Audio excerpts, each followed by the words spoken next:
Bojo Ginwa, um, Sam Navorn Dejnikaz, Bode Wadmingdao, White Beat Ed Yon.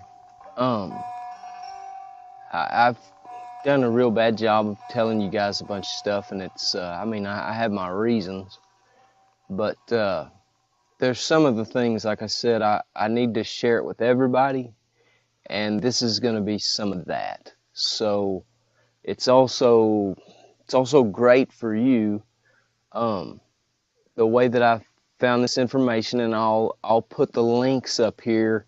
There's one, ultimately, I don't know if I'm still subscribed to it, but if you have any friends that are subscribed to Gaia, Giai, there's a video on there about sound frequency by a guy. His name is Freddie Silva, and he does a really good job of explaining this. And of course, he's calm, and you know, he knows what he's talking about. He's an intelligent guy, and it goes on into things like crop circles and all that stuff. And I don't know how they do crop circles, and I haven't really gone into that research, but I understand what they're talking about with these patterns in the three-dimensional. Crop circles tend to look like a two-dimensional pattern, and I do believe that those are readable in the same way for like AI, because they can look at that pattern and imagine it. You know, they can view it inside their computer brain, what that would look like three-dimensionally. It's how they speak in zeros and ones. We don't do that, but it might not hurt if we did whittle down our vocabulary a little bit to include less filler.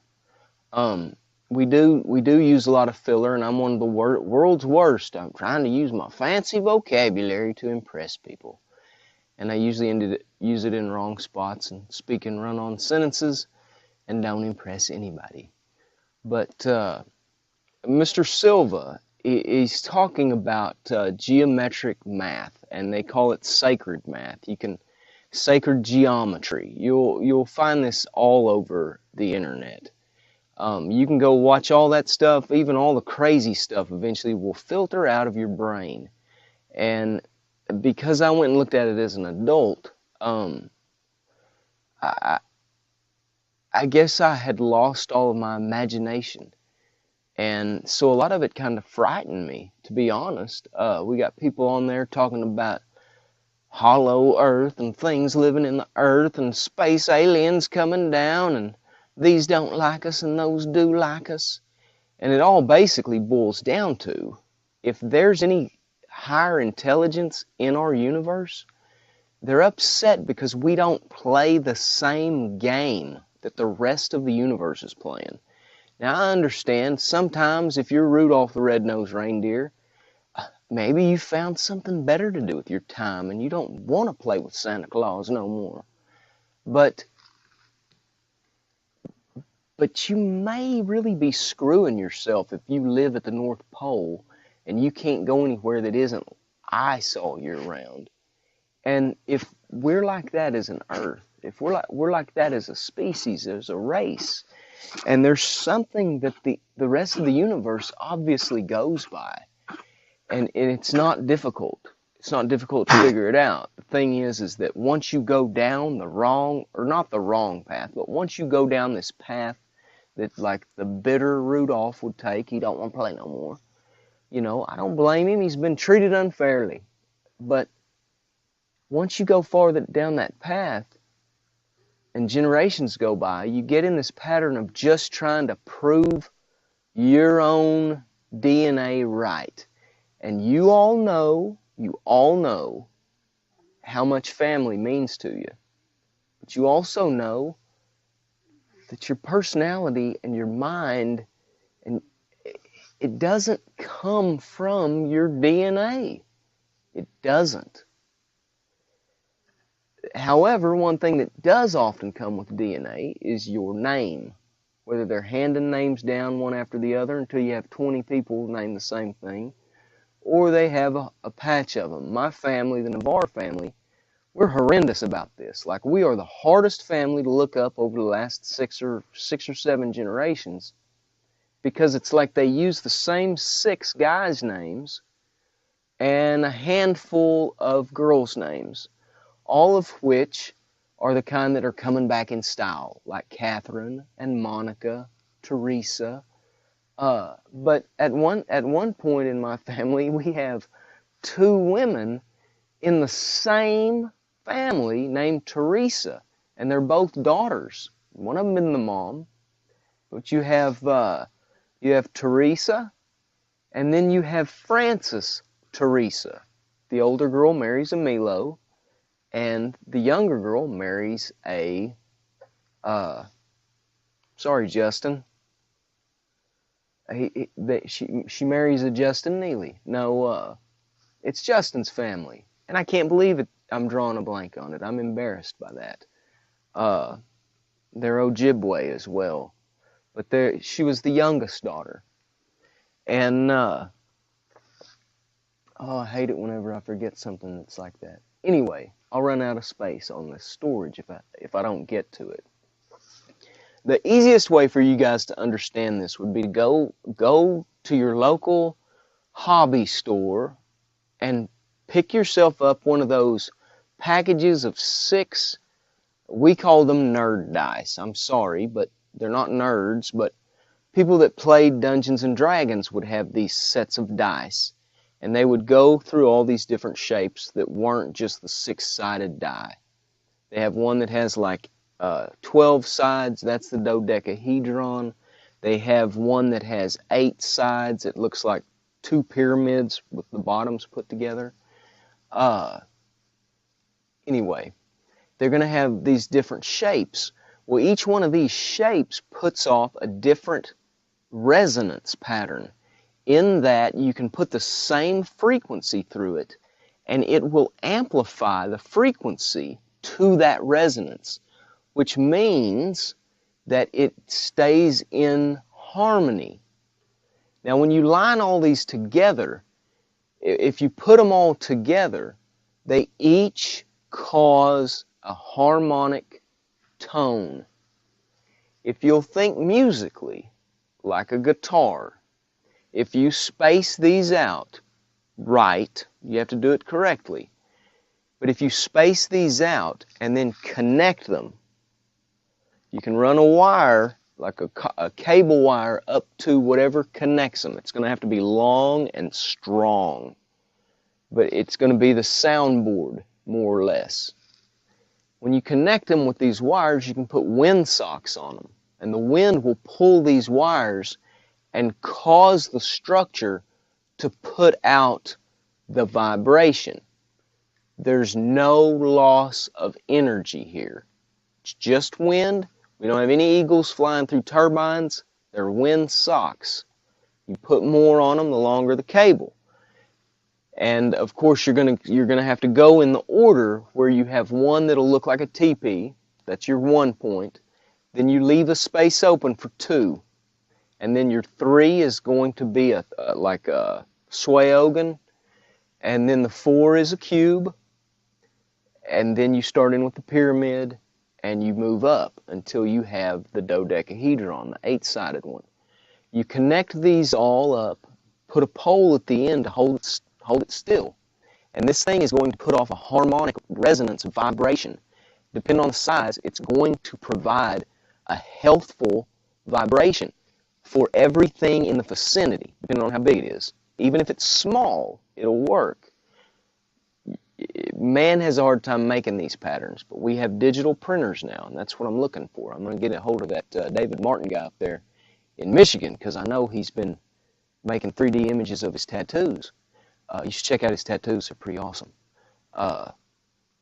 Anyway, he don't need me to advertise for him, but I just want to get a hold of his 3D printer. Anyways, whenever you connect these up, it's just like whenever people talk to their plants. It's going to help them grow better. And everything that lives near these things are just going to have a healthier life. Whether you smoke, drink, stare at the sun all day, no, you probably can't do that. It's not going to keep you from breaking bones, and it's not going to keep you from getting a toothache. But guys, it'll keep you, like the food you eat will digest better. You probably won't have as bad arthritis. But there's a lot of information out there right now, guys, and all you have to do is take several pieces of it and work them together. But we understand music. We've had that gift for 2,000 years, maybe 3, probably longer. I'm going to guess music's probably eternal because it exists. But I think we should do these, guys. I think we should build these, especially those of us that live in rural states. I live in Oklahoma. I live in south central Oklahoma. I got a field over there. My parents have already agreed to let me use 2 acres of my property to install one of these. I just need to be able to build it. Ultimately, that's what I want to do. And then I'm going to probably put like a dog retirement center under it so that people that don't know how to treat their dogs after they stop being cute can put them down there, and they'll be able to live a happy life barking, because it's going to make some sound, some noise, but it should be a harmonic sound. It shouldn't even be irritating. Now, it's not going to, like, I'm not going to be able to like sell movie tickets to it, but I should be able to produce better agriculture. And ultimately, if I was selling tickets, I'd just be buying food with it. It's all I'm doing is cutting out the BS quotient.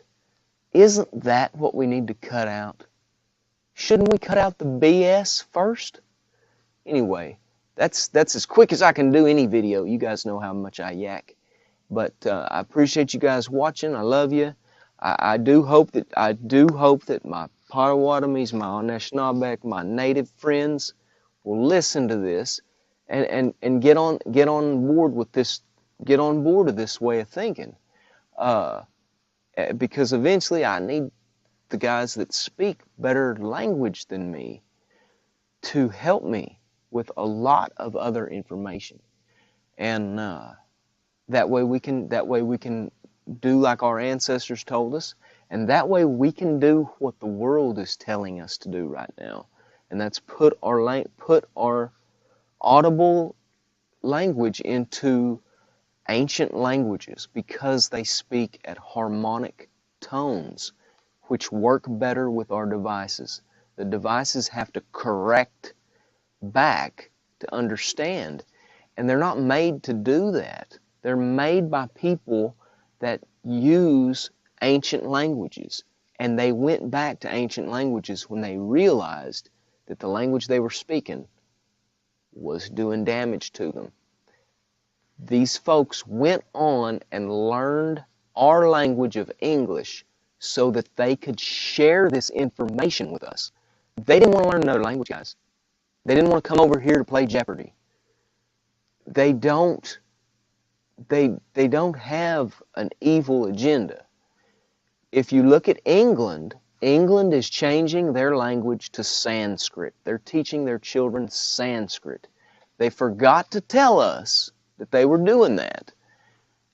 But if I made up a language and named my country after it, and then I decided to start speaking Sanskrit, well, I'd probably have a reason. I wouldn't just be doing it on a whim. And I just would like for you guys to educate yourself. I don't have kids. I don't have any DNA coming after me. I know a lot of you guys do. And believe it or not, I care about your kids. I want them to live on, and I want them to be happy and healthy.